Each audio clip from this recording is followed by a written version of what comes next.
이제는 배우보다 낚시광으로 익숙한 배우 이덕화는 낚시에 그 누구보다 진심인 인물입니다.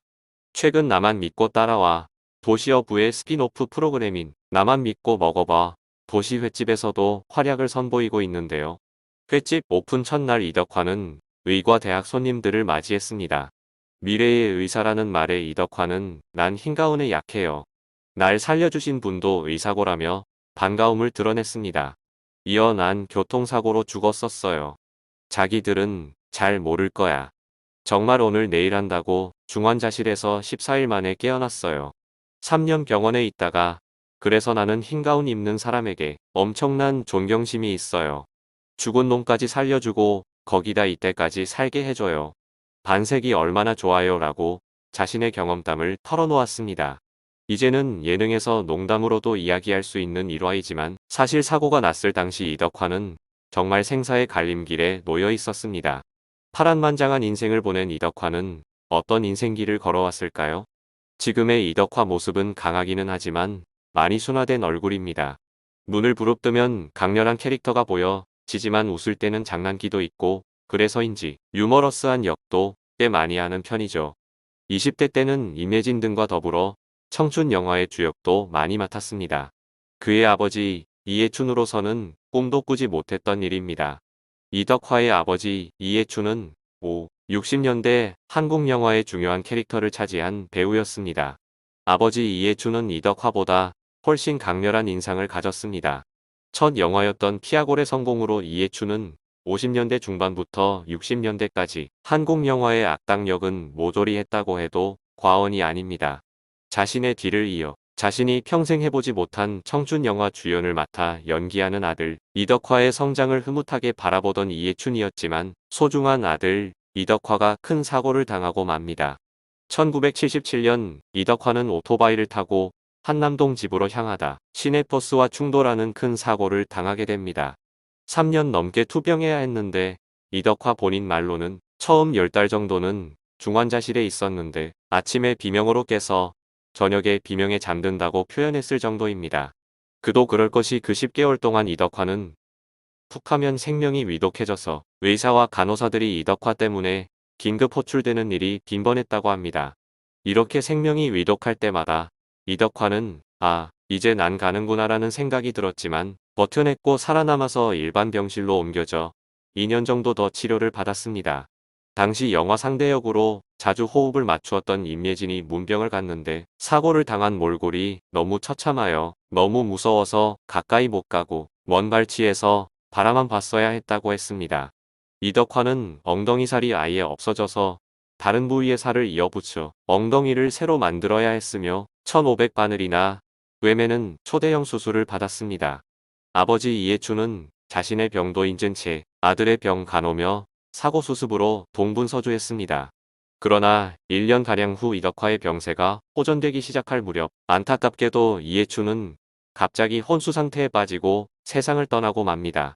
이덕화 본인은 훗날 방송에서 여러 번 아버지를 언급하였는데 위독해진 아버지를 자신과 어머니 등 주변 사람들이 병원의 다른 층으로 침대를 밀며 이동시키는 중에 엘리베이터 안에서 이덕화 본인의 손을 잡고 운명하였다고 합니다. 이덕화는 당시 몸 상태가 좋지 않아 아버지 장례식에도 참석하지 못했다고 하죠. 이덕화는 자신이 사고를 당한 충격 때문에 아버지가 사망한 것에 부채감을 느낀다고도 언급하였습니다. 이덕화는 입원했을 당시 반드시 저 창가자리까지 도착해서 반드시 살아나가리라 결심하며 의지를 다졌습니다. 그 의지로 2년 8개월 만에 병원 문을 나선 이덕화는 상태가 아주 좋아져서 휠체어를 타고 앉아서 집으로 갈 수 있었습니다. 이후 그는 재활에 온 힘을 기울였고 그렇게 자신의 두 다리로 걸어서 세상에 다시 돌아왔습니다. 그때 그가 세상을 향해 외쳤던 부탁해요. 는 스스로를 지키기 위한 절박한 마술의 주문이었습니다. 이후에도 몇 번의 크고 작은 사고가 있었는데요. 늘 생사를 오가는 그의 곁에는 어릴 적 친구이자 연인 그리고 KBS 공채 일기 탤런트였던 김보욱이 있었습니다. 자기 만나지 말고 다른 사람 만나라고 하는 그를 정말 헌신적으로 돌본 모습에 감동받아 결혼했으며 자기 재산 전부를 부인 명의로 해놨다고 합니다. 아내가 아들을 임신했을 때는 자신도 병원 간이 침대에서 잠을 잤었는데 아침에 일어나는 순간 몸이 욱신거린다는 느낌은 들었었지만 아내가 자신이 입원했을 때 3년을 이러고 살았었다는 걸 회고하면서 참아냈었다고 합니다. 또한 이덕화하면 떠오르는 것이 가발인데요.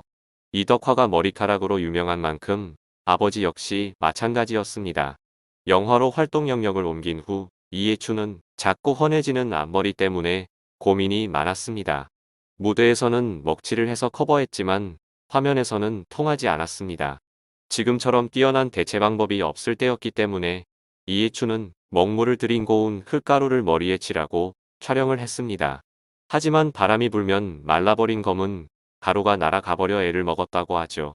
이해춘은 일본에 왕래하는 친구에게 부탁해 자생당 제품의 모생수를 구했습니다. 바르면 머리가 나는 액체였는데요.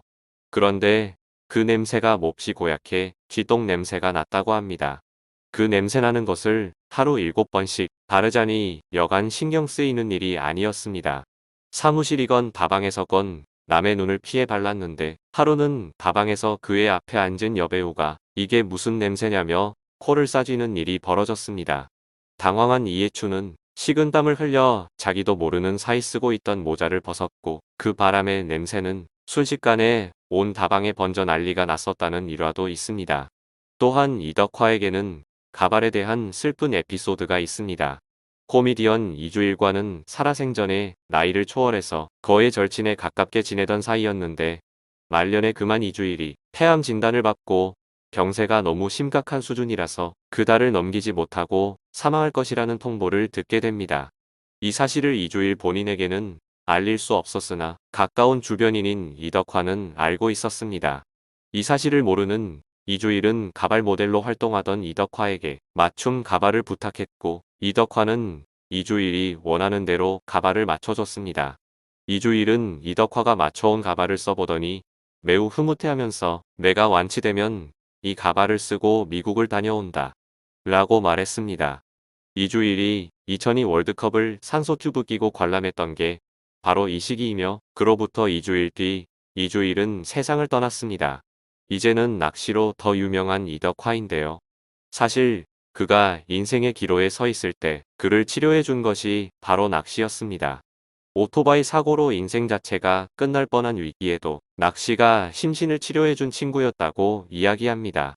그 외에 여러 인생의 고비마다 낚시로 마음을 추스르고 달랬던 것이 지금의 자신을 있게 만든 원동력이었다고 강조했습니다. 연예인들은 촬영이 끝나면 해외로 여행을 가는 등 자신만의 휴식기를 가지려고 애쓰죠. 하지만 저는 그 시간에 낚시를 가는 게 더 좋아요. 낚시터에 앉아 찌를 바라보고 있노라면 마음의 평화가 저절로 찾아오는 느낌입니다. 결국 그 낚시로 제2의 전성기를 맞았다고 해도 좋을 만큼 오랜 시간 낚시 예능 프로그램을 맡고 있기도 합니다. 여러모로 평범하지만은 않은 인생을 걸어온 이덕화인데요. 앞으로도 지금처럼 국민들에게 웃음과 감동을 선사하며 오래오래 건강하게 활동하길 바라겠습니다.